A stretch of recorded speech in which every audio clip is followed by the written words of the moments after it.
Welcome to this session of career mapping. I am excited because this is one of my favorite sessions to do because I think that every one of us at some point gets into a situation where they wonder what next. Either you have just completed university, or you want to leave your job and go and start a business, or you want to leave your current job and shift to another totally different industry, or you want to get a promotion and you don't know how to go about that process.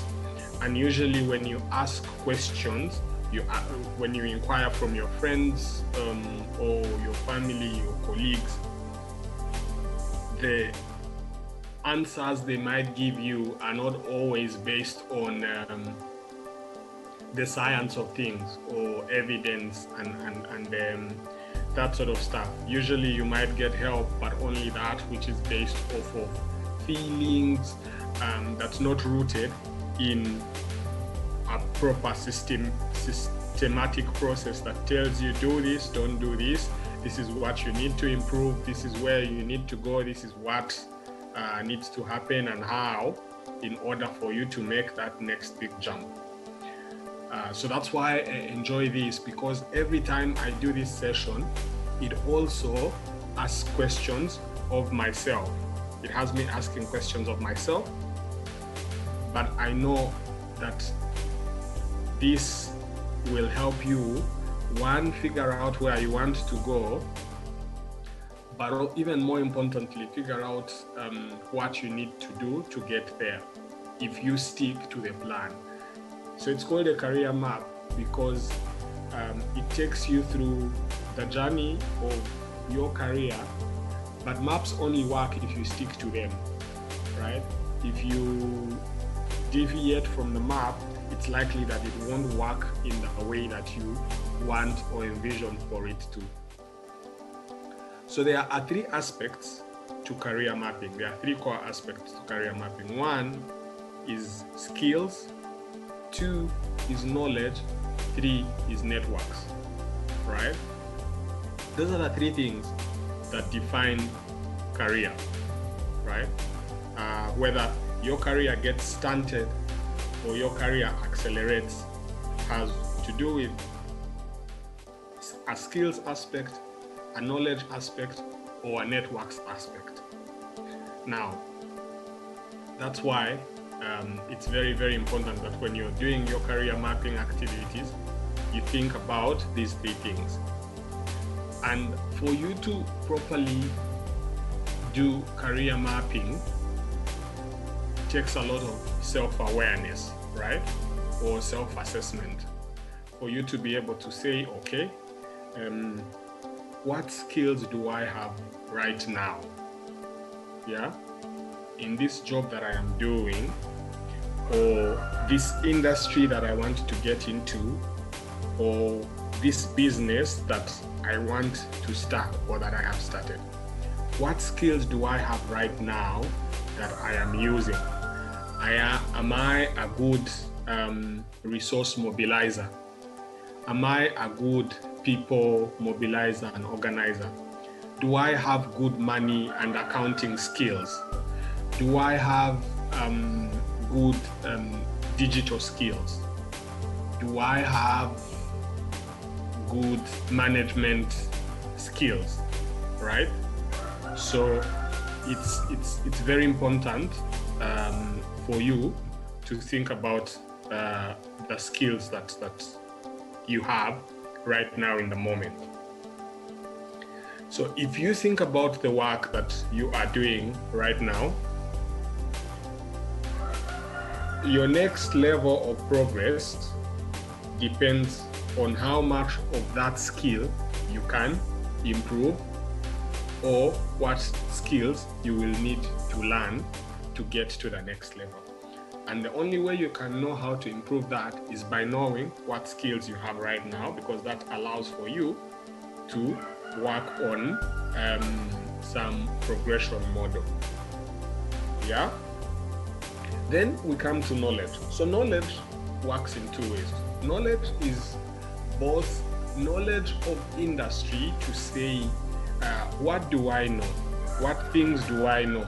You know, people usually say, if you are woken up in the middle of the night or at 3 a.m., what things do you know that you could talk about without preparing? What presentation could you make, or what subject or topic could you discuss without having to prepare anything, any notes? So that also goes with the knowledge. The things that you know, the things that you are sure you know about without having prior preparation. But the other aspect of knowledge is also the social aspect of knowledge. Knowing that if, for example, I am working as a customer salesperson, right? That this is how you approach a client. Knowing that you don't send texts that are half, yeah? Knowing that when you write a proposal or go to speak to someone, you have to be very, very clear in the things that you're asking of them. You can't be vague when you're making a pitch. That's the other aspect of knowledge. Knowing that you need to be respectful to your clients, that your clients have all of these demands, and it's your job to take bad feedback or bad vibes from your clients, because your business depends on these clients, right? That knowing that you won't have to get into a fight with your clients just because today you don't feel like taking any BS. So that's the social awareness and social intelligence is also part of the knowledge that you require, or that you should know. You should know that I have this knowledge, or I need to learn these things. So let's say if you are working as an accountant, but you want to start your own business, you're working as an accountant in a company, but now you want to start your own accounts firm, right? Let's say supporting startups with accounting, with their accounting needs. Remember that you have moved from simply taking orders from your boss and company culture, into now being the one in charge of looking for clients, the one in charge of negotiating contracts, the one in charge of advertising, the one in charge of writing reports, the one in charge of running errands. You don't have people to send anymore and stuff like that. So that's the knowledge that you need, right?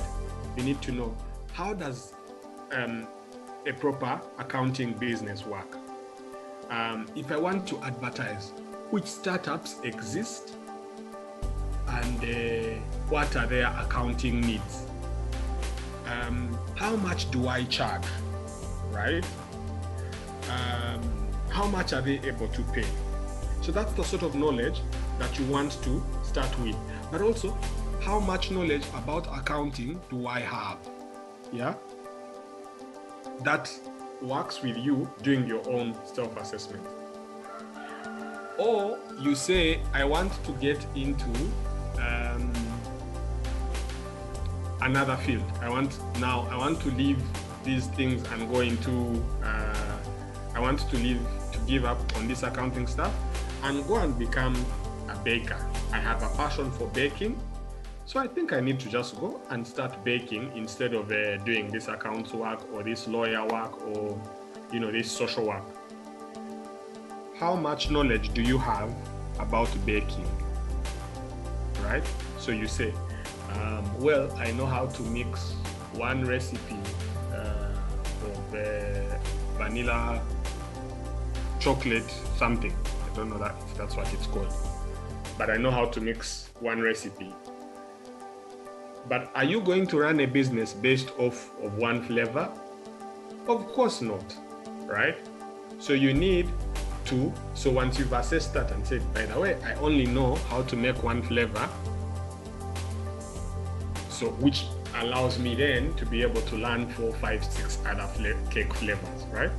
Then you say, okay, I have been baking from my oven at home. I don't know how to use a multi-baking oven, an oven that makes 6, 7, 8, 10 cakes in one go. So that's the knowledge I need to have, right? So you keep asking yourselves, what do I know? What things do I know about this thing right now? Because that allows you to figure out, what else do I not know? Therefore, what else do I need to learn? Then you come to the networks, right? You can't grow in your career if you do not have networks. Networks are what gets you into spaces that you would never have gotten into on your own, right? So if you are looking to grow in your career, think about, what networks do you have? Yeah, networks are friends.